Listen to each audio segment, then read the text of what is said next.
राधे राधे सभी गुरु भक्तों को स्वागत है आपके अपने चैनल परम गुरु की वाणी पर। आओ सुनते हैं आज के एकांतिक वार्तालाप को। मिश्रा जी नोएडा से। राधा राधा श्री हरिवंश। महाराज जी आपके चरणों में कोटि कोटि प्रणाम। महाराज जी मेरा प्रश्न है कि यदि मनुष्य को उसके प्रारब्ध का अनुसार फल मिलता है तो कोई मनुष्य किसी दूसरे मनुष्य के साथ कुछ गलत करता है तो दोष गलत करने वाले मनुष्य को क्यों माना जाता है? जिस मनुष्य के साथ कुछ गलत हुआ हो उसके प्रारब्ध क्रियमाण भी तो है ना। क्रियमाण माने नया कर्म। तो वैसा थोड़ी कि प्रारब्ध से केवल चल रहे, प्रारब्ध से केवल पशु चलता है, मनुष्य क्रियमाण भी करता है। नहीं महाराज जी, यदि कोई हमें कष्ट देता है तो ये मेरा प्रारब्ध ही तो है जी। लेकिन उसको क्यों दोष दिया जाता कि वो व्यक्ति खराब है? क्योंकि वो तुम्हारे द्वारा प्रेरित जो पूर्व का प्रारब्ध है उसे समन कर सकता था, वो आपको कष्ट नहीं दे सकता था, वो रोक सकता था। मनुष्य शरीर है, अब उसने तुम्हारे प्रारब्ध से प्रेरित होकर किया तो उसमें नया संस्कार बन गया। अंदर क्रोध आ रहा है किसी कारण से और उसको हम समन कर गए तो आपका प्रारब्ध क्षय हो गया और मेरा क्रियमाण नहीं बना। और अगर हमने गाली दे दी तो आपका प्रारब्ध क्षय होगा और मेरा क्रियमाण बनेगा, मैं अपराधी साबित होऊंगा क्योंकि मनुष्य हूं, पशु नहीं कि प्रारब्ध आया उस पशु को मार दे। नहीं, अगर हमारे अंदर आया है तो हम उसको सह सकते हैं, उसको रोक सकते हैं, भगवान के नाम के बल से उसको नष्ट कर सकते हैं। तो मनुष्य क्या करता है, भगवान का आश्रय तो लेता नहीं, प्रारब्ध के अनुसार बर्ताव करता है तो उसका नया संस्कार बन जाता है और उसे भोगना पड़ता है। जी। नरेंद्र ब्रह्मचारी जी बलिया से। पूज्य महाराज जी आपके चरणों में कोटि कोटि प्रणाम। महाराज जी समस्त वेद पुराण उपनिषदों का सार क्या है तथा भगवत प्राप्ति की इच्छा रखने वाले साधक को ज्ञान की प्राप्ति कैसे हो? क्या वो वेद पुराण उपनिषदों का अध्ययन मनन करें या गुरु द्वारा उपदेशित मार्ग का अनुसरण करें? पहला प्रश्न है, समस्त शास्त्रों का लक्ष्य क्या है? समस्त शास्त्रों का लक्ष्य है देहाभिमान का नाश करके ब्रह्म तत्व में स्थित हो जाना। ब्रह्म तत्व क्या है? अपनी आत्मा, अपने आत्म स्वरूप में स्थित हो जाना। स्थूल शरीर, सूक्ष्म शरीर, कारण शरीर, तीनों शरीरों के राग का त्यागी ही आत्म स्वरूप में स्थित हो सकता है। जो तीनों शरीरों का देहाभिमानी जीव है त्रिगुण माया में भ्रमित होता है, स्वरूप में नहीं। स्वरूप ही वेद शास्त्र उपनिषद में लक्ष्य है, आत्मस्वरूप। उसे ही कहा गया है ब्रह्म। भक्त जन कहते हैं भगवान, योगी जन कहते हैं परमात्मा। अब उसकी ज्ञान प्राप्ति का उपाय बिना सदगुरुदेव के नहीं। नायम आत्मा प्रवचनेन लभ्या न मेधया न बहुना श्रुतेन। आत्मबोध प्रवचन सुनने से नहीं हो जाता, आत्मबोध बहुत बुद्धिमान को नहीं हो जाता, आत्मबोध प्रवचन करने वाले को नहीं होता। आत्मबोध उसी को होता है जो करुणा में गुरुदेव अपनी कृपा दृष्टि से जिसे देख ले। तो गुरु कृपा ही केवलम, मोक्ष मूलम गुरु कृपा, ध्यान मूलम गुरु मूर्ति, पूजा मूलम गुरु पदम, मंत्र मूलम गुरु वाक्यम, मोक्ष मूलम गुरु कृपा। केवल बुद्धि से काम नहीं चलता क्योंकि बुद्धि प्रकृतिजन्य है। जब गुरुदेव कृपा करते हैं तो हमारी बुद्धि ब्रह्म में निष्ठा युक्त हो जाती है। ब्रह्मनिष्ठ ही आत्मबोध को प्राप्त होता है। तो गुरु कृपा के बिना चाहे शिव विरंच सम होई, गुरु बिन भव निधि तरह न कोई। ऐसा कभी भ्रम न पाल ले कि हम उपनिषद पढ़कर तत्वज्ञानी हो जाएंगे या वेद पुराण पढ़ करके हम विद्वान होकर भगवत तत्व के ज्ञाता हो जाएंगे। इसमें अहंकार बना रहेगा और गुरु के चरणों की धूल जब माथे पर रखते हैं तो अहंकार नष्ट हो जाता है, तभी तत्वबोध होता है। रहु गणित तत्तपसा न याति न चेज्जया न निरूपणात् गृहाद्वा न छंदसा नैव जलाग्नि सूर्यो बिना महत्पाद रजोभिषेकम। रहुगण को उपदेश देते हुए जड़ भरत जी महाराज कहते हैं, रहुगण ये सूर्य चंद्र अग्नि वायु की उपासना से तत्वबोध नहीं होता, ये गृहस्थ धर्म के पालन से भी नहीं होता, ये वेदों के स्वाध्याय न छंदसा, ये वेदों के स्वाध्याय से भी नहीं होता। कैसे होता है? बोले जो ब्रह्मबोध महापुरुष हैं उनकी चरण रज का सेवन करने से, बिना महत्पाद रजोभिषेकम। जो महापुरुष जन हैं उनकी चरण रज का जब तक अभिषेक नहीं होगा तब तक तत्व ज्ञान विशुद्ध नहीं होगा। महापुरुषों की कृपा, गुरुदेव की कृपा से ही तत्व ज्ञान। न छंदसा नैव जलाग्नि सूर्यो बिना महत्पाद रजोभिषेकम। तो समझ में आया आपके? शास्त्रों का लक्ष्य है कि हम गुरुदेव का चरण का आश्रय लेकर के फिर उनकी कृपा से शास्त्रों के रहस्य को समझ पाएंगे। शास्त्र ऐसे वर्णन करते हैं, पूर्व जाना चाहिए, छोड़ दिया। अब पूर्व से उत्तर मुड़ना है, ये अनुभवी महापुरुष तुम्हें बताएगा। कितना मुड़ना, फिर पूर्व जाना है। शास्त्र ने पूरा बोल दिया, टोटल पूर्व जाना है, लेकिन बीच में कितने मोड़ हैं, जो जा चुका है वो बताएगा कि यहाँ से पूर्व के बाद इतना उत्तर मुड़ना है, फिर इतना फिर पूर्व जाना है, फिर इतना दक्षिण मुड़ना है। तो ऐसे ही परमार्थ का जो मार्ग है वो बड़ा गूढ़ है। केवल पढ़ लेने से, शब्दार्थ पढ़ लेने से नहीं, उसका रहस्यार्थ क्या है वो तो गुरुजनों से ही समझ में आएगा। तभी लिखा है, प्रथम सुने भागवत भक्त मुख भगवत वाणी। किसी भगवत प्रेमी महात्मा के मुख से भगवान के तत्व की चर्चा सुने पहले, और उसे गुने और उनके चरण रज की सेवा करे तो बात बने। चरण रज सेवा का तात्पर्य होता है अहंकार मिट जाना। ये जो मैं लगा है, ये हट जाए, शुद्ध मैं रह जाए, मैं में कुछ लगने ना पावे, वो ब्रह्म है। और लग गया तो माया है। मैं और मोर तोरते माया, मैं में कुछ लग गया, जैसे मैं विद्वान में, धनवान में, कुलवान में, तपस्वी में, भगत में, ज्ञानी, वो माया। और जिस मैं में कुछ नहीं लगा, शुद्ध मैं, तत्वमसि, वो ब्रह्म में है। महाराज जी, ऐसे सदगुरुदेव इस नश्वर शरीर से संसार में न हो तो क्या उनके उपदेशित मार्ग का ही अनुसरण करके? हाँ, उनकी भावना पहले करे। जैसे हम साधन मार्ग में चल रहे हैं तो पहले ध्यान मूलम गुरुमूर्ति, अपने गुरुदेव का ध्यान करे और उनके वचनानुसार, उनकी आज्ञानुसार। तो गुरुदेव को प्रधान रख करके यदि हम चलें और शास्त्र स्वाध्याय करें तो सब शास्त्र गुरुदेव की वाणी है। क्योंकि गुरुदेव भगवान, भगवान गुरुदेव। बंदो गुरुपद कंज कृपा सिंधु नर रूप हरि, महामोहतम पुंज जासु वचन रविकर निकर। और साधु समागम में अधिक समय व्यतीत करे, जहाँ भी रहे साधु समागम में रहे। क्योंकि अगर हम संसारियों के घरों में जाएंगे, उनके घरों में सोएंगे तो हम परमार्थ के पथिक नहीं हो पाएंगे। चाहिए कि जिन सैया पर संसारी पुरुष होते हैं उसका स्पर्श भी न हो, जिन पात्रों में वो पाते हैं उन पात्रों में न पाना हो। विरक्त जन मिट्टी का पात्र या नारियल का पात्र रखते हैं, अपने नारियल के पात्र में भिक्षा ली, बाहर पाया स्कूल या देवालय या वृक्ष के नीचे शयन किया, नदी के किनारे। ऐसे जवानी ऐसे काटनी चाहिए। जब परिपक्व अवस्था आ जाए तो भगवान महलों में रखे, चाहे झोपड़ी में बांध दें, फिर उसमें कोई फर्क नहीं पड़ता। तो गुरु का सानिध्य इसीलिए कहते हैं कि बाधाएं नहीं आ पाएंगी। तो संत सानिध्य, संत रूपी घेरे में रहे तो बाधाएं नहीं आ पाएंगी। क्योंकि साधक अगर विचरण करेगा तो बहुत सी अभानी है। पहले विचरण में बड़ी शांति थी, अब विचरण में बड़ी अशांति है। कि अगर लोगों को भ्रम हो जाए तो कहो कह दे बच्चा चोर है, मार डाले। तो विचरण का समय नहीं, संत समागम के घेरे में रहो और खूब भगवत चिंतन परायण रहो। अंदर का चिंतन संसार का न होने पावे। सब शास्त्रों का लक्ष्य यही है। हमारा जो देहाभिमान जनित चिंतन होता है, 5 ज्ञानेंद्रियां मन के सहित विषयों में विचरण करते हैं, उनको हम हटा करके परमात्मा में लगाएं। शब्द स्पर्श रूप रसगंध का त्यागी ही तत्वज्ञानी होता है। जो शब्द स्पर्श रूप रसगंध का भोक्ता होता है वो देहाभिमानी होता है। तो बहुत सावधानी पूर्वक जीवन काटिए, क्योंकि बहुत खतरा है। अब धर्म से चलना, जिनसे हम भिक्षा लेंगे वो धर्म से चलना जानते नहीं, तो वो भिक्षा जाके हमको भी तो अधर्म में प्रेरित करेगी। बड़ी समस्या है साधुता के लिए। क्योंकि जैसा हम अन्न खाएंगे वैसा मन बनेगा, जैसा हम पानी पिएंगे वैसी वाणी बनेगी, जैसा संग करेंगे वैसा रंग चढ़ेगा। तो बहुत कठिन है। अब घर गृहस्थी के लोग पवित्रता, संध्या वंदन ये सब भूल रहे। कौन गृहस्थ 4 बजे उठकर संध्या करता है? प्रातःकालीन संध्या वेलम कोई बिरला करता होगा, बिरला। अपने गृहस्थ धर्म का आचरण नहीं जानते। तो हम विरक्त तो गृहस्थों के आश्रित ही है ना। वस्त्र, भोजन, व्यवस्था हमारी तो गृहस्थों से ही तो चलती है। अगर वो धर्मयुक्त नहीं रहेंगे तो हम धर्मयुक्त कहाँ से हो जाएंगे? तुम्हारी बुद्धि भ्रष्ट है तो हमारी बुद्धि भ्रष्ट हो ही जाएगी, क्योंकि हम आपका खाते हैं। भाई गृहस्थों से ही तो लेके खाते हैं। तो बहुत समस्या है। इस समय साधुता का निर्वाह कर पाना बहुत कठिन है। हाँ, बैलेंस बना के चलना बात अलग है कि भोगों का भी बैलेंस, समाज का बैलेंस और थोड़ा बड़ा भजन साधन, बकाया कट्टरता पूर्वक अपने धर्म का निर्वाह करने के लिए हमारे पास जंगली फल मूल भी नहीं रह गए।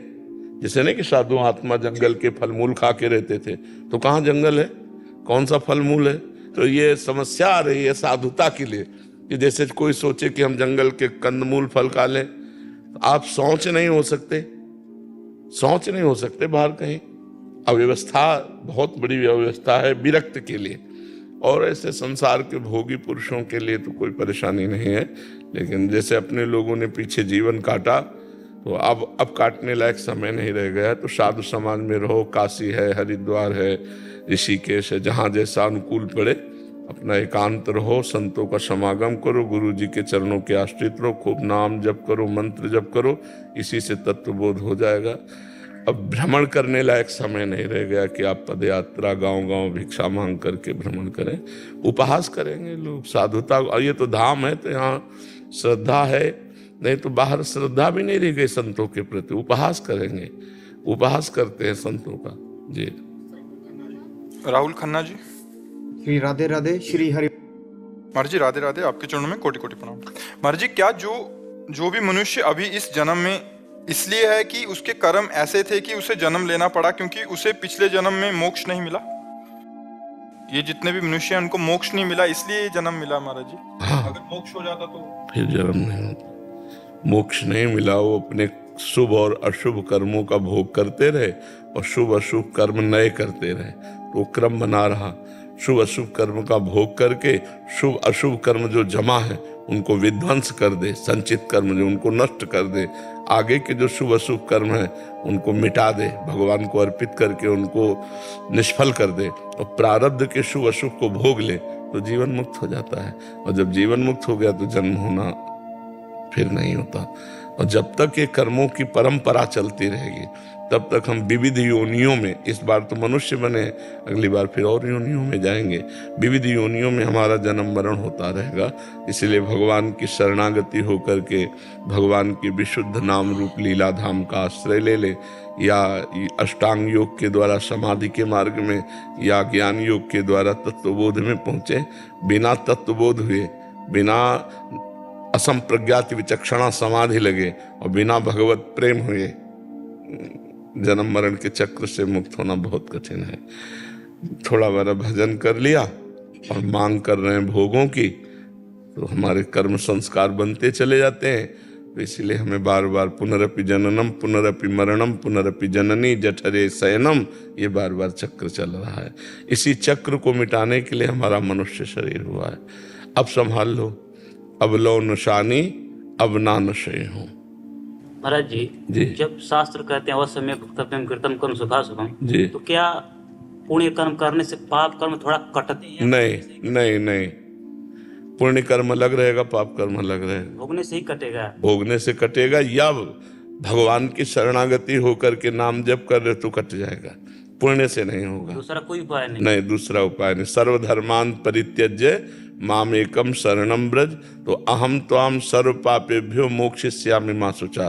भगवान कह रहे अहम त्वाम, मैं तुम्हें सर्व पापेभ्यो, समस्त पापों से मुक्त कर दूंगा। वो कर सकते हैं, वो मालिक है। राष्ट्रपति जैसे मुकदमा हार गया हो, फांसी की सजा हो गई हो, तो एक चांस है, राष्ट्रपति माफ कर सकता है। तो भगवान अनंत ब्रह्मांडों के स्वामी हैं, वो कहते हैं तुम सब धर्म कर्तव्य कर्मों को त्याग कर केवल मेरा भजन करो, मेरी शरण में आ जाओ, तो मैं तुम्हारे समस्त पापों, नहीं तो अवश्य में भोक्तव्यम कृतम कर्म शुभाशुभम।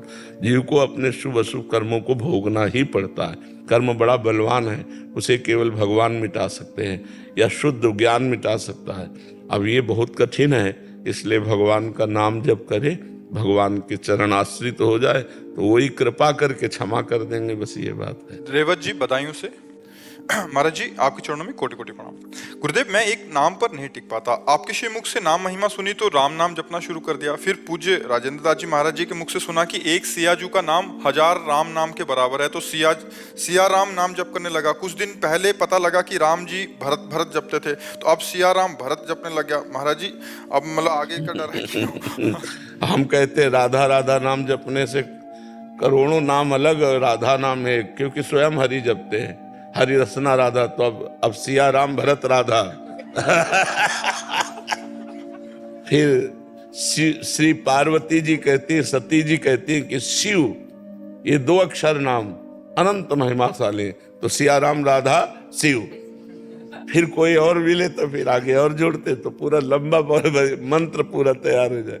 कोई एक नाम पकड़ लो, सब है। आप सच्ची मानो, जो राम नाम की महिमा है, वही सिया नाम की महिमा, वही हरि नाम की महिमा, वही कृष्ण नाम की महिमा, वही राधा नाम की महिमा, भगवान के अनंत नाम है। इसीलिए गुरुदेव के मुख से लिया जाता है कि अगर गुरुदेव ने कह दिया राम राम तो अब हमारे लिए सब कुछ राम राम है। गुरुदेव ने कह दिया राधा राधा तो हमारे लिए राधा राधा है। तो ऐसे फिर मन भटकता नहीं कि हमको तो अधिकार नहीं है सब जपने का, हमारे गुरुदेव ने हमको कहा है राधा राधा जपो, हम राधा राधा जपते। इसीलिए श्री गुरुमुख का जो नाम दिया हुआ होता है बड़ी जल्दी सिद्ध हो जाता है। ऐसे नहीं महिमा सुनते सुनते जीव भटक जाता है। अब आप महिमा सब संतों की अलग अलग अनुभूति है ना। ऐसे ही भगत थे तो ज्ञानी पुरुष के पास गए तो उन्होंने कहा शिवोहम, तो शिवोहम 10 जपने लगे। जब भगत के पास गए, प्रेमी भक्त के पास, तो उसने कहा दासोहम, तो बड़े परेशान हो गए कि अब हम शिवोहम जपे कि दासोहम जपे। तो शिवोहम और दासोहम दोनों उसी परमात्मा के लिए है, पर हम चल तो एक मार्ग में सकते हैं ना। शिवोहम और दासोहम एक मार्ग में चल सकते हैं। दास है प्रेम भक्ति और ये है ज्ञान अभेद भक्ति। तो हमको समझना होगा कि हम 2 मार्ग एक साथ नहीं चल सकते, एक मार्ग चल सकते हैं। सियाराम पकड़ो तो आंख मूंद के सियाराम सियाराम सियाराम सियाराम, फिर कुछ नहीं, सब महिमा सुनो लेकिन बस सियाराम सियाराम सियाराम, तो पार हो जाओगे। नहीं तो जहां जहां सुनोगे, जो जो सुनोगे, क्या क्या जपोगे, कहां कहां तक जपोगे, कितना जपोगे, है कि नहीं। हाँ, अब उसमें भक्तमालिनी जी में लिखा है कि लाख बार हरि हरि कहे, एक बार हरिदास। अब बताओ क्या करोगे, है अब तो अब कैसे जोड़ोगे तुम सिया राम राधा हरिदास। कितना लाख बार हरि हरि कहे और एक बार हरिदास। भैया ये नाम महिमा है। सब नाम समान सामर्थ्यशाली, हम उनसे मान लो बात हमारी, सब नाम समान सामर्थ्यशाली है, क्योंकि सब नाम भगवान की प्राप्ति कराते हैं। तो आपको जो प्रिय नाम लगे वो पकड़ लो, आजीवन उसी से को जपो। कुछ भी महिमा सुनो तो यही सोचो कि सब हमारे नाम की ही महिमा है, प्रभु की। ये सब प्रभु के नाम है, बार बार बदलो नहीं और जोड़ो नहीं। हम ये जरूर कहते हैं कि सिया राम जपो, मतलब युगल नाम बहुत माधुरी है इसमें। तो सिया राम सिया राम सिया राम, बस इसी में भरत जी प्रसन्न, इसी में हनुमान जी प्रसन्न, इसी में पूरा जगत प्रसन्न। जा पर कृपा राम की हुई, ता पर कृपा करे सब कोई, बस ऐसा मान लो, ठीक है। गुरुदेव महाराज जी, मैं पहले शिव जी की भक्त थी, अब राधा रानी ने कृपा करी है, उनका प्रेम है, तो अब मैंने मंत्र छोड़ दिया शिव जी का, तो उसका दोष लगेगा, मैं क्या करूं। नहीं, भगत से नहीं होता। गुरु मंत्र लिया है? लिया था, मंत्र लिया था, पर थोड़ा कुछ दोष दृष्टि हो गई थी। तो मंत्र में क्या दोष दृष्टि? मंत्र किया था पर अब आस्था श्री जी में है। भाई जब तक हम अपने गुरु पर श्रद्धा नहीं रखेंगे, हमारी बात लिख लो, तब तक हम किसी भी महापुरुष से जुड़े उनसे श्रद्धा नहीं टिकेगी। अपने गुरुदेव में श्रद्धा रखते हुए, जब रस की भावना में कि बहुत दिन से भगवान शिव का मंत्र जप रहे हैं और उन्होंने कृपा करके अब राधा रानी की तरफ भेजा, तो ऐसे मार्ग से हम चल सकते हैं।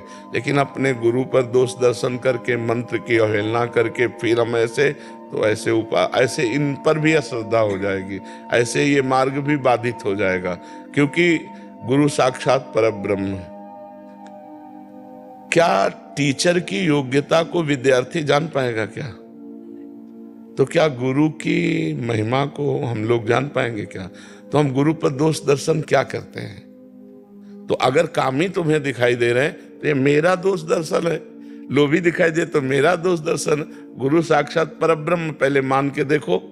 पर उनकी सब शिक्षा का हम पालन करते हैं, जैसा वो बोलते हैं वैसा करते थे। पर अब श्री जी, अच्छा, नाम दाता को ना मानो और नाम को मानो तो सिद्धि कैसे प्राप्त होगी? पर प्रभु वो अब श्री जी में आस्था है, उनके नहीं होगी आस्था। हमारी बात मानो, नहीं होगी आस्था, क्योंकि तुमने अपराध कर दिया। पहले दोष दर्शी, पहले वहां की दोष दृष्टि मिटाओ कि हे गुरुदेव भगवान, आपका संसार में कोई कुछ भी कहे, आप मेरे परब्रह्म परमात्मा हो, नाथ मेरी ये दोष दृष्टि मिटा दो आपके प्रति। जो जब सब जगह भगवान है तो क्या गुरु में भगवान नहीं? हम ये नहीं कहते कि उनके पास जाओ, पर हमारे अंदर जो दोष दर्शन आ गया उसको तो मिटा दो। निर्दोष होकर के जब हम किसी गुरु का वर्ण करेंगे तो हमारे भाव बन पाएंगे। अपने गुरु पे दोष दर्शन, मुझे तो ये समझ में नहीं आता कि गुरु में दोष दर्शन कैसे हो जाता है। कोई कह दे तुम्हारे गुरु कामी है, तो हमारी आंखें नहीं क्या कि हमारे गुरु कामी है? अगर कामी है हमारे गुरु तो भी हमारे लिए बंद नहीं है, लोभी है तो हमारे लिए बंद नहीं है। एक कामी और लोभी सांसारिक शब्द गुरु में कैसे लग सकता है? गुरुर् ब्रह्मा गुरुर् विष्णु गुरुर्देव महेश्वरा गुरु साक्षात परब्रह्म तस्मै श्री। इसीलिए हम सबसे कहते हैं उनसे मंत्र लिया, उपासना लिया, एकांत हो गए, भजन किए, दंडवत किए, न दोष दर्शन न होने पाए। अगर हमारा नजदीक रहने से दोष दर्शन होता तो दूरी बना लेना चाहिए और कभी गुरु की निंदा नहीं करनी चाहिए। बड़ा मुश्किल है इस माया से पार होना, और भगवान गुरु रूप में आए हैं। अब वो कोई लीला करें, हमें बर्दाश्त नहीं हो रही वो लीला तो हम दूरी हो जाते, पर उन पे दोष दृष्टि नहीं करते। ये बात समझनी चाहिए। अभी गुरु मंत्र जपो जो गुरु जी ने दिया, और रोज सुबह शाम गुरु जी को प्रणाम करो, उन्हीं को। वो तो पंचाक्षर मंत्र है। तो अब क्या सस्ता समझती हो क्या पंचाक्षरी मंत्र? विश्व ब्रह्मांड को हिला के रख दे इतनी सामर्थ्य पंचाक्षरी मंत्र में। अब मैंने शिव बाबा से ही प्रार्थना की थी कि मेरे को इधर प्रेम भक्ति दो, तो इधर का मार्ग दे दिया उन्होंने। अब सारा प्रेम इधर। हाँ, अभी क्या होगा, अभी की चर्चा में आपकी जबान से गुरु के प्रति दोष दृष्टि आई, तो आप पहले इसका समाधान करो कि हमारे गुरु साक्षात परब्रह्म में बिल्कुल दोष दृष्टि नहीं करती। ऐसी भावना रखनी चाहिए। देखो माँ माँ है, माँ कैसी है ये प्रश्न नहीं उठता। कैसी हो तो माँ होनी चाहिए, ऐसा नहीं होता।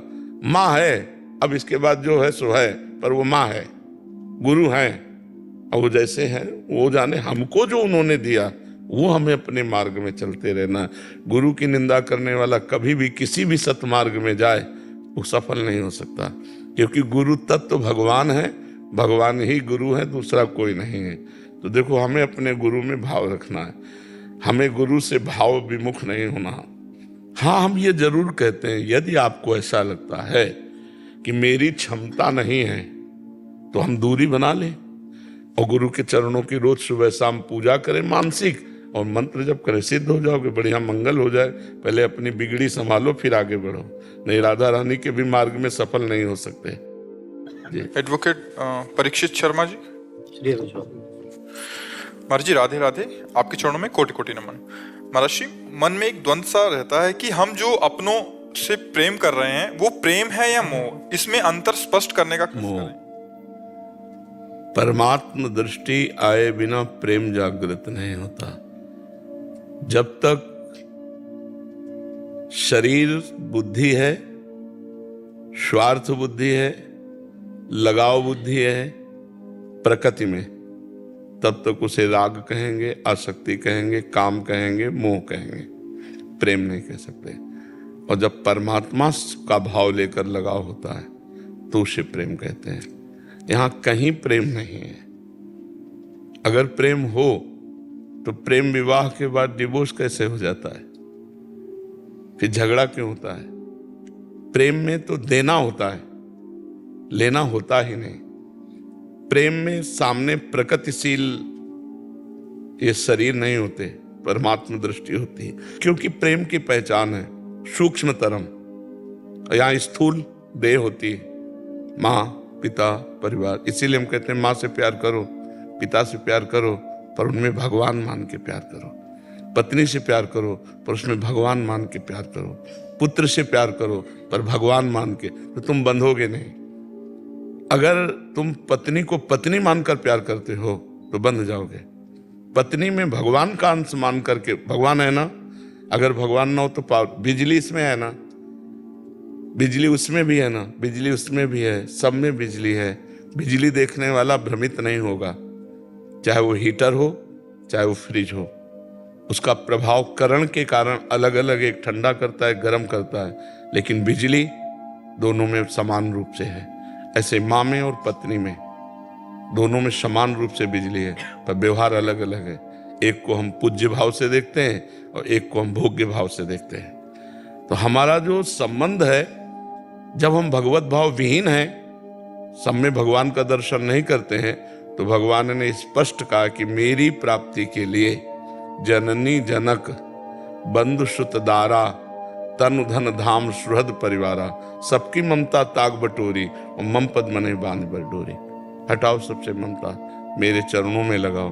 तो तुम, अब आदमी घबरा जाएगा कि सबसे ममता हटा दिया तो जिएंगे कैसे। तो हम उसको ऐसे बोलते हैं, सब में ममता करो और अधिक करो, पर भगवान मान के करो। ऐसा नहीं कि ये मेरी भगवान है, नहीं, ये मेरी पत्नी, पर इसमें जो पावर है वो भगवान है।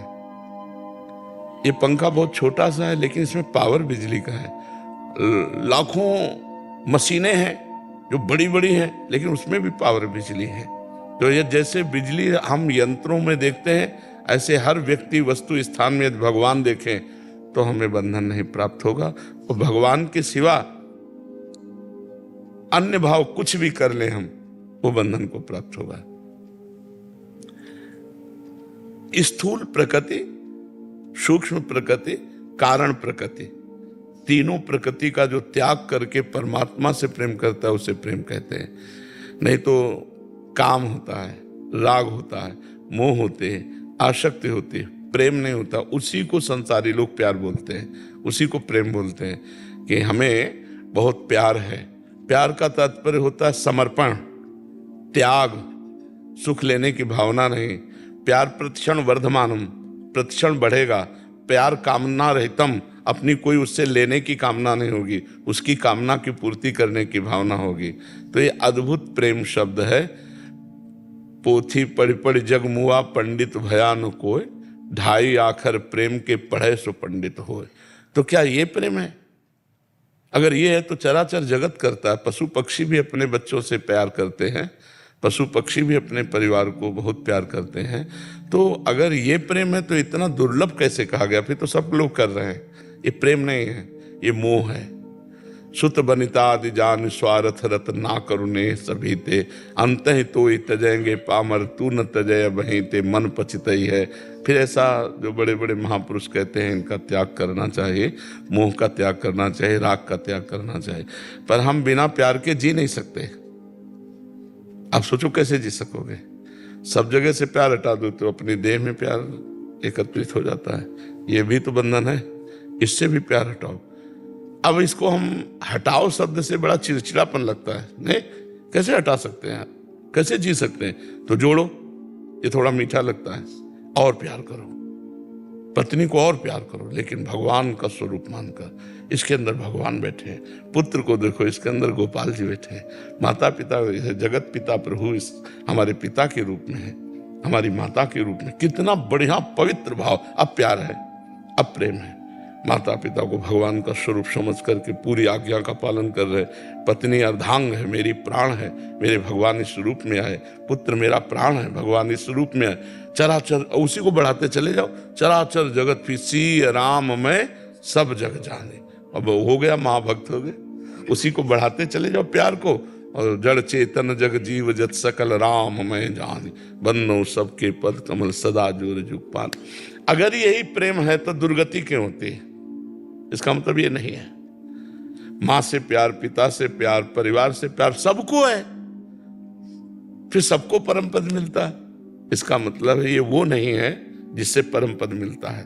परम पद मिलता है ऐसे सब में भगवान की भावना करने से, वही है। नहीं तो देखो, हम जो प्यार करते हैं शरीर से, मानो पत्नी, उसके अंदर से जब भगवान चले जाते हैं तो हम एक दिन भी रख ले उसके शरीर को, तो कहते हैं कि वो चला गया।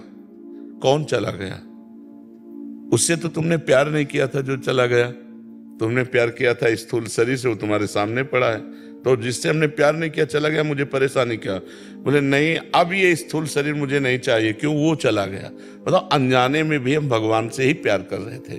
वो जब अंतर ध्यान हो गए तो प्यारा शरीर, चाहे पुत्र का हो चाहे पत्नी का हो, हम फिर उसे गले नहीं लगा सकते, क्योंकि वो चला गया जो प्यार करने योग्य था। कौन? परमात्मा।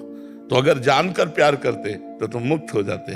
तुमने शरीर से प्यार किया, पर अनजाने में उस परमात्मा से सब कोई प्यार करता है, चाहे जितना लाडला कोई हो, लेकिन जब वो परमात्मा अंतर ध्यान हो जाता है तो उसके शरीर को विध्वंस कर दिया जाता है, जला दिया जाता है, गाड़ दिया जाता है, फेंक दिया जाता है, संबंध नहीं रखा जाता, यहाँ तक कि भयावह लगने लगता है। नहीं भयावह लगने लगता, क्यों? वो निर्भय आनंद मोद प्रदान करने वाला परमात्मा तो चला गया, अंतर ध्यान हो गया, अब उस शरीर से कोई मतलब नहीं रहा। तो समझ पा रहे आप? धन्यवाद आप सभी गुरु भक्तों का। श्री प्रेमानंद महाराज जी के ऐसे ही सत्संग सुनने के लिए हमारे चैनल को लाइक करें, सब्सक्राइब करें, शेयर करें। धन्यवाद। श्री राधे राधे।